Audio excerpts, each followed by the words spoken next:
GK kids.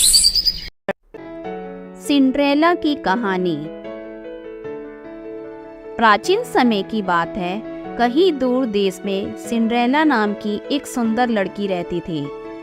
खूबसूरत होने के साथ साथ सिंड्रेला बहुत समझदार और दयालु भी थी।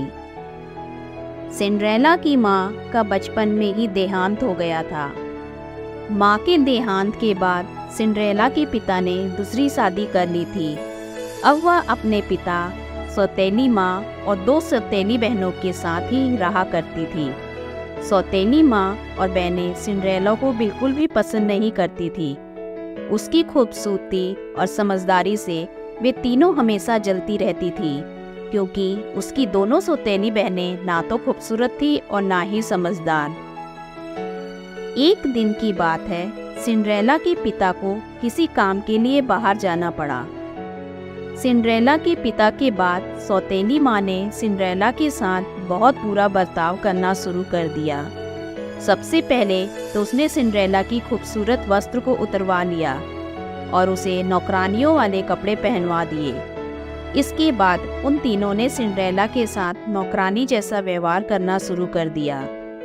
वो उससे खाना बनवाती, घर की सफाई करवाती, कपड़े और बर्तन धुलवाती और घर के बाकी सारे काम करवाती। यहाँ तक कि उन तीनों ने सिंड्रेला का कमरा भी उससे छीन लिया और उसे स्टोर रूम में रहने के लिए मजबूर कर दिया। बेचारी सिंड्रेला के पास उनकी बात मानने के अलावा कोई चारा नहीं था। आसपास के पेड़ों पर रहने वाले पक्षी और स्टोर रूम के चूहों के अलावा सिंड्रेला का और कोई दोस्त भी नहीं था। वह दिन भर काम करती और रात में अपने दोस्तों से बात करते करते सो जाया करती थी। जिस देश में सिंड्रेला रहती थी, एक दिन वहां के राजा के सिपाहियों ने बाजार में घोषणा करवाया कि राजकुमार की शादी के लिए राजा ने महल में एक समारोह का आयोजन करवाया है। इस समारोह के लिए उन्होंने नगर की विवाह योग्य सभी लड़कियों को आमंत्रित किया है। सिंड्रेला की बहनों ने जैसे ही यह घोषणा सुनी, दोनों दौड़ती हुई अपनी माँ के पास पहुंचकर उन्हें सारी बात बताई। उनकी माँ ने कहा कि इस समारोह में सबसे सुंदर तुम दोनों ही लगोगी। राजकुमार का विवाह तुम दोनों में से किसी एक के अलावा किसी और के साथ नहीं होगा। इस बात को सिंड्रेला ने भी सुना और उसके मन में भी समारोह में जाने की इच्छा हुई, मगर इस बारे में अपने सौतेली माँ से बात करने में उसे बहुत डर लग रहा था। उसकी सौतेली माँ और बहनें समारोह में जाने की तैयारी करने लगी। उन्होंने एक नए कपड़े सिलवा लिए और नए जूते भी खरीद लिए। वो दोनों हर रोज इस बात का अभ्यास करती थी कि जब वो राजकुमार से मिलेगी तो क्या बात करेगी और कैसे बात करेगी। आखिरकार समारोह का दिन आ ही गया। दोनों बहनें समारोह में जाने के लिए बहुत उत्साहित थी। उन दोनों ने सुबह से ही समारोह में जाने की तैयारी शुरू कर दी। सिंड्रेला ने भी अपनी दोनों बहनों की मदद की।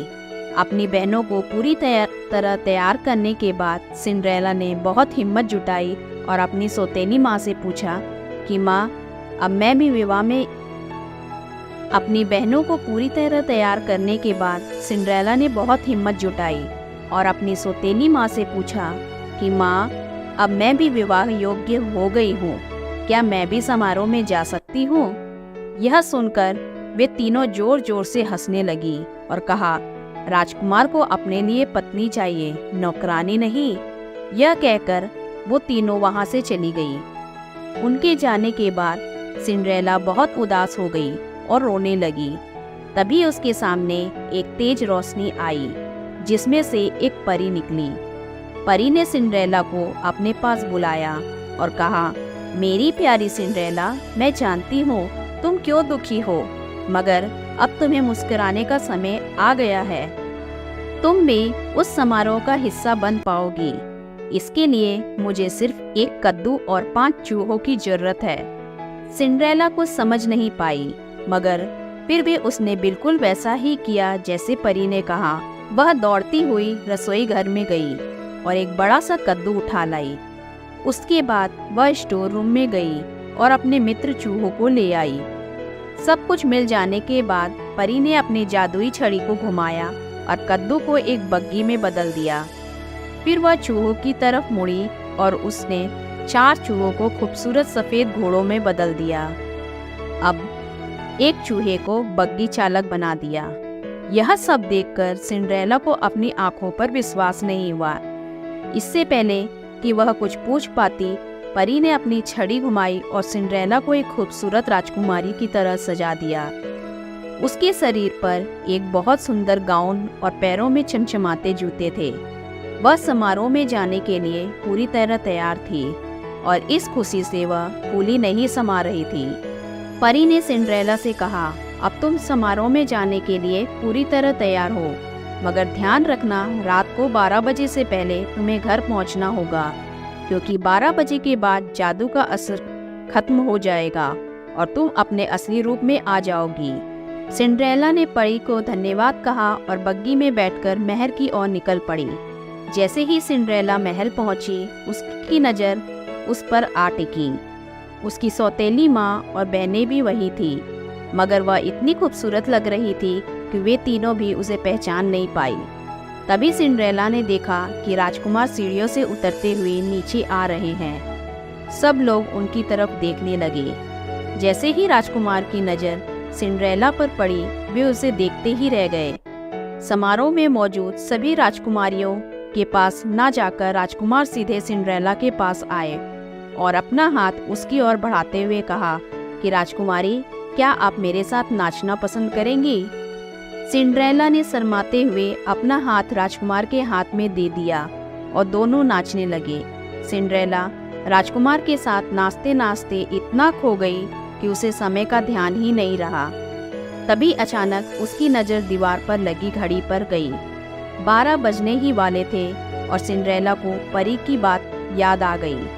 परी की चेतावनी याद आते ही वह घबरा गई और राजकुमार को वही छोड़कर भाग गई। सिंड्रेला को इस तरह अचानक भागता देखकर राजकुमार भी उसके पीछे पीछे दौड़े। जल्दीबाजी में दौड़ने की वजह से सिंड्रेला का एक जूता निकल गया और महल के बाग में ही छूट गया। वह फटाफट अपनी बग्गी में बैठी और घर को लौट गई। जब उसे ढूंढते हुए राजकुमार बाहर आए तो उन्हें बगीचे में सिंड्रेला का जूता मिला। यह देखकर राजकुमार दुखी हो गए और सोचा कि वह सिंड्रेला को ढूंढकर ही रहेंगे। अगले दिन राजकुमार ने अपने सिपाहियों को बुलाया और उन्हें जूते थमाते हुए कहा कि शहर के हर घर में जाओ और समारोह में आई हर लड़की को यह जूता पहनाकर देखो। जिसके भी पैर में यह जूता आ जाए उसे यहाँ ले आओ। सिपाहियों ने बिल्कुल ऐसा ही किया। वे शहर के हर घर में गए और समारोह में आई हर लड़की को जूता पहनाकर देखा। किसी को जूता छोटा पड़ रहा था तो किसी को बड़ा। सारा शहर घूमने के बाद आखिर में सिपाही सिंड्रेला के घर पहुंचे। जैसे ही सिंड्रेला ने सिपाहियों को देखा तो वह समझ गई कि राजकुमार के कहने पर आए हैं और वह खुशी से दरवाजे की तरफ दौड़ी। उसी समय उसकी सौतेली माँ ने उसका रास्ता रोक दिया। सौतेली माँ ने सिंड्रेला से पूछा, तुम कहाँ चली? सिपाही उस लड़की के लिए आए हैं जो कल रात समारोह में थी। तुम तो कल गई ही नहीं थी, तो तुम नीचे जाने की क्या जरूरत? ऐसा कहकर उसकी सौतेली माँ ने सिंड्रेला को स्टोर रूम में ताला बंद कर चाबी अपनी जेब में रख ली। जब सिपाही जूता लेकर घर में आए तो उसकी दोनों बहनों ने उस जूते को पहनने की कोशिश की, मगर वो दोनों नाकाम रही। वही निराश होकर सिंड्रेला रोने लगी। उसे रोता देख उसके चूहे मित्र को एक उपाय सूझा।